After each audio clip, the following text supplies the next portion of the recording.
Bismillahirrahmanirrahim. Assalamualaikum warahmatullahi taala wabarakatuh. Selamat pagi dan salam sejahtera untuk kita semua. Perkenalkan, nama saya Karimuddin, salah satu dosen Universitas Siah Kuala, Fakultas Keguruan dan Ilmu Pendidikan, jurusan Pendidikan Olahraga, Program Studi Pendidikan Jasmani, Kesehatan, dan Rekreasi.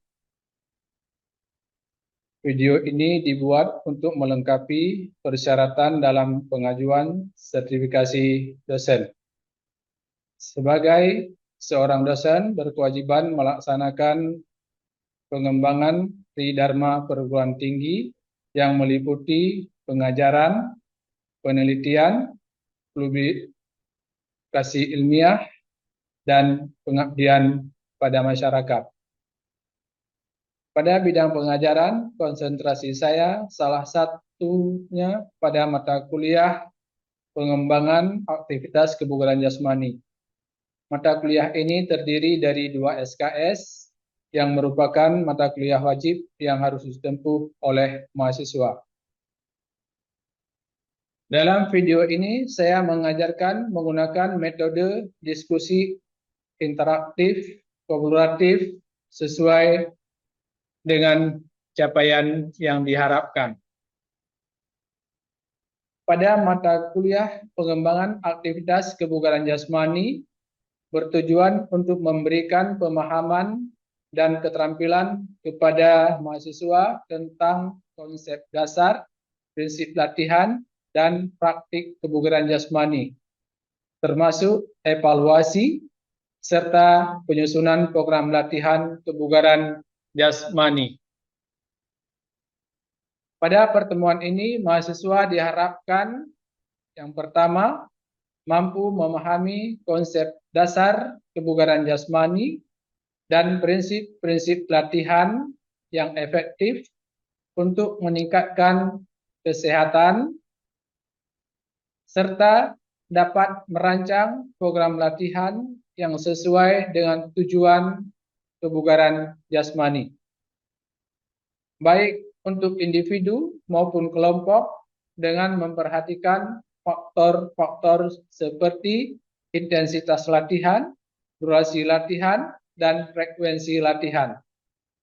Selain itu, mahasiswa juga diharapkan dapat mengevaluasi efektivitas program latihan untuk memastikan tercapainya tujuan kebugaran jasmani yang optimal. Yang kedua, mampu mengadaptasi program latihan untuk berbagai kelompok usia dan kebutuhan individu, serta memahami hubungan antara kebugaran jasmani dan kesehatan secara keseluruhan. Mahasiswa diharapkan dapat memberikan rekomendasi latihan yang tepat guna meningkatkan kebugaran jasmani, mengurangi resiko cedera, serta mendukung gaya hidup sehat yang berkelanjutan bagi masyarakat. Selanjutnya, saya akan memberikan cuplikan pengajaran saya pada mata kuliah aktivitas pengembangan kebugaran jasmani. Bismillahirrahmanirrahim. Assalamualaikum warahmatullahi wabarakatuh. Kita mulai dalam proses pembelajaran perkuliahan hari ini dengan materi pendidikan aktivitas kebugaran jasmani. Pengertian kebugaran jasmani adalah kemampuan seseorang melakukan aktivitas kerja sehari-hari tanpa menimbulkan kelelahan yang berarti dan masih mampu melakukan aktivitas yang lain yang sifatnya mendadak. Maknanya kita bekerja baik di ruangan maupun di lapangan, apalagi kita orang olahraga, aktivitas yang kita lakukan di lapangan, setelah kita melakukan aktivitas tersebut, tapi masih ada energi cadangan yang dikatakan dengan asal tadi proses menjadi energi cadangan. Energi cadangan tersebut untuk membantu kita melakukan aktivitas yang lain yang sifatnya mendadak. untuk membantu teman-teman yang membutuhkan bantuan sifat mendadak.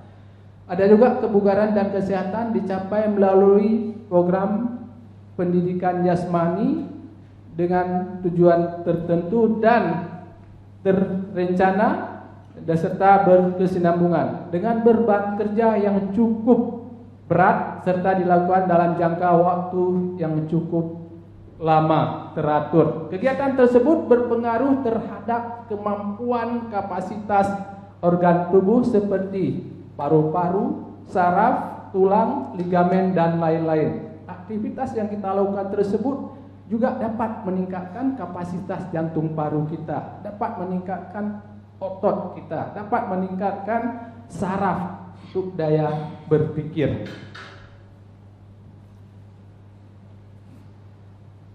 Kita lanjut, ada kebugaran jasmani yang digolongkan menjadi 3. Yang pertama, kebugaran dinamis, yaitu kebugaran statis, yaitu keadaan seseorang dikatakan sehat, bebas dari segala penyakit. Yang kedua, kebugaran dinamis adalah kemampuan seseorang bekerja tanpa membutuhkan keterampilan khusus seperti berjalan biasa, berlari atau naik tangga serta mengangkat atau memindahkan benda. Kebugaran motoris adalah kemampuan seseorang bekerja yang membutuhkan skill atau keterampilan khusus seperti dalam bermain sepak bola, tenis lapangan atau smash. Itu membutuhkan keterampilan. Kenapa? Itu khusus bagi olahragawan.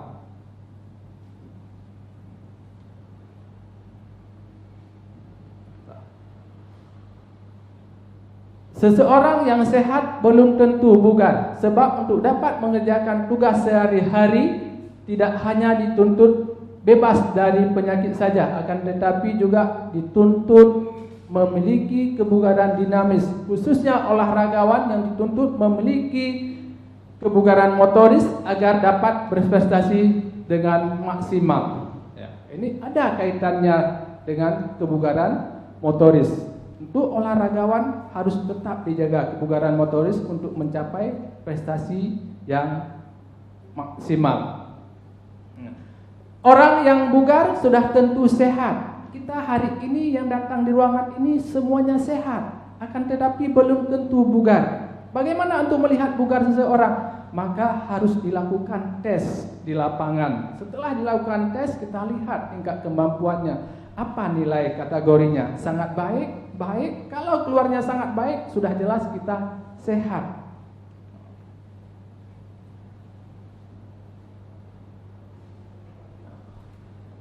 Komponen kebugaran jasmani yang berhubungan dengan kesehatan. Yang pertama ada kekuatan atau strength, yaitu kemampuan otot atau sekelompok otot untuk melakukan satu kali kerja dengan maksimum. Itu kemampuan otot kita, mampu tidak kita melakukan dengan beban maksimum satu kali gerakan atau satu kali kerja. Ada yang kedua, kelentukan atau flexibility adalah kemampuan sendi untuk melakukan gerakan dengan leluasa, seperti pada persendian lengan atau siku, mampu tidak kita melakukan gerakan secara leluasa. Ada lagi masuk dengan komposisi tubuh atau persentase lemak tubuh atau dalam massa tubuh atau disebut dengan IMT, indeks massa tubuh atau berat badan. Garing tinggi badan M2. Persentase lemak tubuh ditentukan, persentase lemak tubuh adalah perbandingan berat badan yang kadar lemaknya lebih sedikit dan kadar lemak tubuhnya lebih banyak.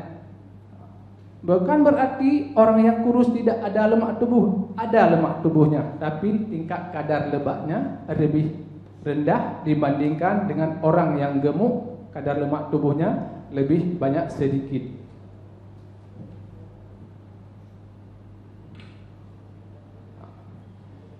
Ada daya tahan atau endurance, itu kemampuan melakukan gerakan atau usaha melewati satu periode waktu. Daya tahan tersebut dibagi menjadi dua. Yang mana menjadi dua? Ada general endurance atau daya tahan umum, ada local endurance atau daya tahan lokal. General endurance adalah kemampuan kapasitas jantung paru menyuplai oksigen ke seluruh anggota tubuh saat kita melakukan action atau kerja dalam jangka waktu yang cukup lama. Berapa lama waktunya? Tidak ditentukan berapa lama waktu tersebut. Mampu tidakkah jantung kita menyuplai oksigen? Ada daya tahan otot atau local endurance, adalah kemampuan otot bekerja dalam jangka waktu yang lama saat kita melakukan aktivitas seperti berlari dalam jangka waktu yang cukup lama, tidak ditentukan berapa lamanya. Ada juga terjadi pada kita yang tidak sering melakukan latihan, misalnya kemampuan jantung masih mampu menyuplai oksigen ke seluruh anggota tubuh, akan tetapi otot sudah terjadi kelelahan, tidak mampu melakukan gerakannya lagi. Ada juga sebaliknya, kemampuan otot masih mampu melakukan kerja dalam jangka waktu yang lama, akan tetapi kapasitas jantung paru tidak mampu lagi menyuplai oksigen ke seluruh anggota tubuh. Maka itu kita harus menjaga, harus berhenti. Kalau tidak, maka akan terjatuh di lapangan.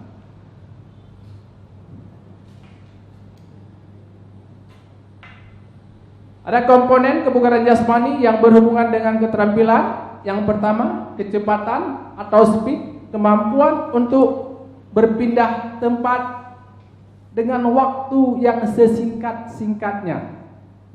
Memang dalam lari waktunya dilihat singkat, tapi yang dikatakan dalam waktu sesingkat-singkatnya perpindahan antara langkah pertama dengan langkah kedua. Seperti dalam mendayung sepeda, memang tempuhnya jauh, tapi perpindahan tersebut yang sangat singkat. Kedua, ada daya ledak atau power. Ini ada pergerakan kekuatan otot secara maksimum dengan kecepatan maksimum. Ini ditimbulkan dan dua hal, kekuatan dan kecepatan, sehingga terjadilah power baik pada otot tungkai maupun pada otot lengan. Ada kelincahan, agility, yaitu kemampuan bergerak, berubah arah dengan cepat dan tepat, akan tetapi tidak hilangnya keseimbangan. Kita melakukan suatu gerakan dengan cepat dan tepat, tapi tidak hilangnya keseimbangan, masih bisa kita jaga keseimbangannya. Berikutnya, keseimbangan atau balance, kemampuan mempertahankan sikap tubuh atau posisi tubuh pada bidang tumpuan tertentu. Seperti kita berdiri dengan bentuk pesawat terbang dengan satu kaki, maka kita harus menjaga keseimbangan tersebut. Ada berikutnya koordinasi atau coordination, kemampuan melakukan gerakan dengan cepat dan efisien. Itu ada perpaduan antara, misalnya dalam panahan, ada perpaduan antara melihat dengan membidik benda tersebut. Itu dikatakan dengan koordinasi antara mata penglihatan dan benda yang kita bidik tersebut. Yang terakhir, kecepatan reaksi atau reaksi time atau speed, yaitu berkaitan dengan waktu yang diperlukan untuk melakukan respon atau stimulus yang ditimbulkan. Misalnya, kalau orang latah, begitu kita berikan respon, maka dia akan bergerak tangannya. Sama seperti kita melihat dua warna, setelah ditekan, kita menjawab warna apa, itu respon yang diberikan.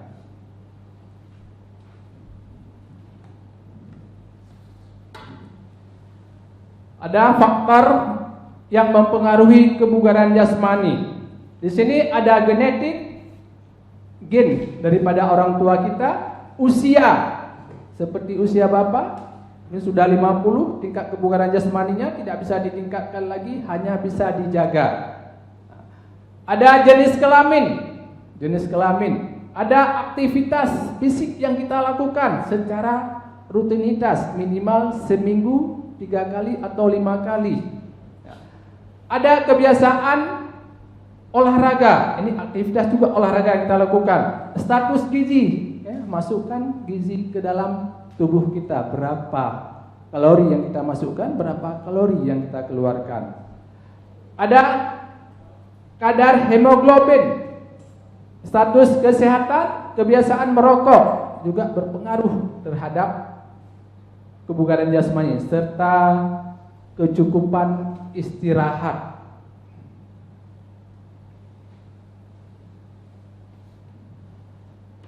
Aktivitas latihan menuju kebugaran jasmani.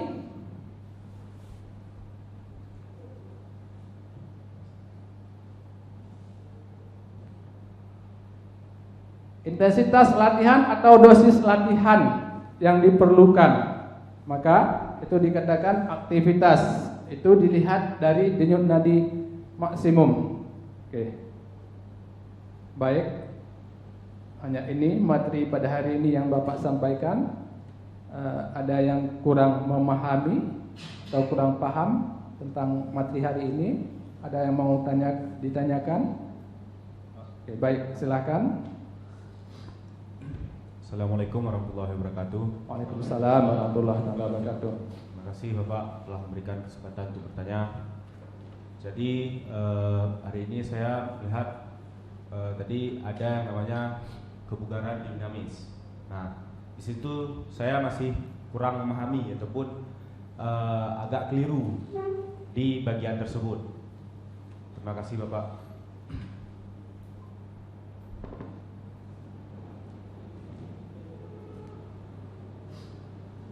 Ada yang bisa menjawab? Membantunya? Oke, baik. Silakan. Baik. Assalamualaikum warahmatullahi wabarakatuh. Waalaikumsalam. Sebelumnya izin menjawab pertanyaan yang ditanyakan oleh saudara Awalul. Baik, tadi pertanyaannya yaitu kebugaran dinamis. Jadi menurut saya sendiri kebugaran dinamis ini yaitu kebugaran seseorang beraktivitas secara efisien tanpa memerlukan keterampilan khusus. Contohnya sendiri itu yaitu berlari, bergerak, melompat, dan juga mengangkat. Mungkin cukup sekian jawaban yang saya sampaikan, Pak. Baik, terima kasih. Ya, sudah jelas kebugaran dinamis itu kemampuan seorang yang tidak membutuhkan keterampilan khusus. Dia tidak perlu keterampilan khusus. Itu untuk masyarakat umum, hanya bisa berjalan biasa, menaik tangga secara biasa, memindah benda atau beban secara biasa, tidak butuh keterampilannya. Ada lagi?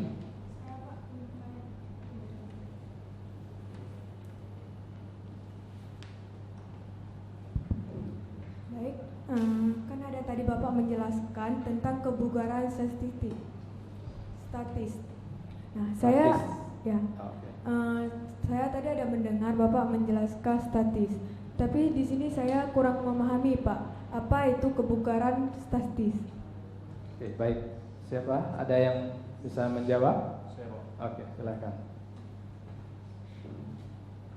Baiklah, saya akan mencoba sebisanya untuk menjawab pertanyaan dari teman saya.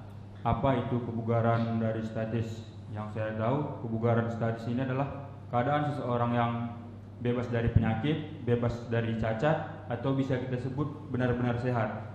Sekian, terima kasih. Oke, baik, terima kasih. Tadi sudah dijawab, kebugaran statis adalah seseorang yang bebas dari segala jenis penyakit termasuk cacat. Itu kalau kita mengacu dari WHO, Badan Organisasi Kesehatan Dunia, itu juga sama halnya, seseorang itu bebas dari segala penyakit. Termasuk di situ cacat, maka dikatakan orang tersebut sehat. Oke. Maka dari materi yang tadi sudah disampaikan dari awal kita ya, harus mampu menjaga kebugaran tubuh kita karena berkaitan dengan kesehatan. Kenapa? Dengan kita bugar, kita mampu melakukan aktivitas sehari-hari. Baik kita di kampus misalnya untuk belajar maupun di lapangan. Dan juga harus kita jaga ada faktor yang mempengaruhi kebugaran jasmani. Di situ merokok juga tidak baik bagi kebugaran jasmani, juga bagi kesehatan. Itu salah satu faktor yang mempengaruhi atau menurunkan kebugaran jasmani. Ya, jenis kelamin antara laki-laki dan perempuan kemampuannya juga berbeda, maka di situ juga berpengaruh terhadap kebugaran jasmani. Genetik gen dari orang tua kita berbeda-beda. Ada gennya mungkin kemampuan seseorang itu memang kuat atau mampu, ada juga yang orangnya merasa cepat lelah atau lemah.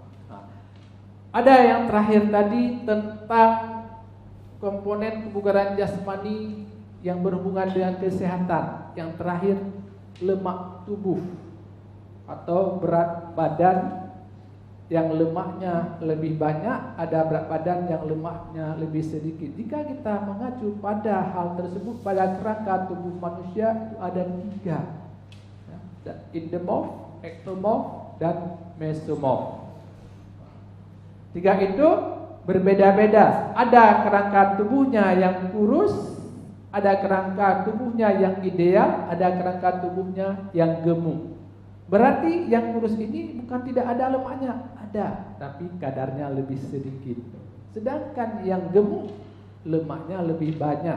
Maka untuk melihat lemak tubuh seseorang, maka harus dilakukan dengan tes skin fold.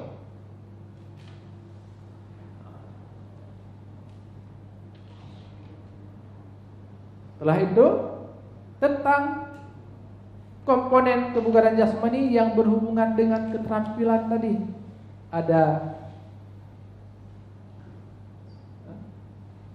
kekuatan, ya, kemampuan kita melakukan suatu pekerjaan dengan 1 kali gerakan. Ada keseimbangan, keseimbangan itu sangat perlu saat kita aktivitas atau bekerja. Yang terakhir ada reaksi tem atau respon yang diberikan sehingga kita bisa langsung bergerak secara cepat dan tepat.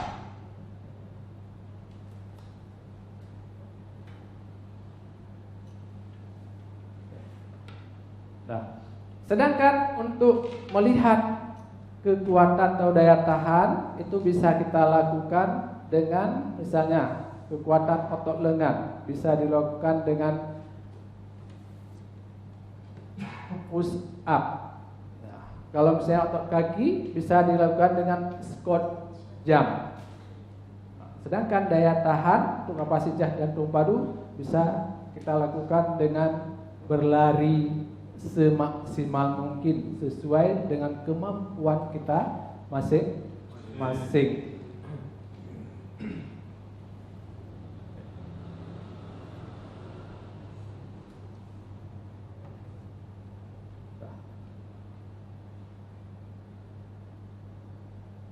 Oke, baik.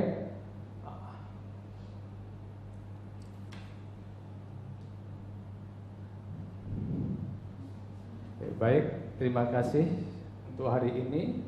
Hanya itulah materi yang bisa Bapak sampaikan. Lebih dan kurang mohon maaf. Jazakumullah khairan. Akhiri, assalamualaikum warahmatullahi wabarakatuh. Waalaikumsalam.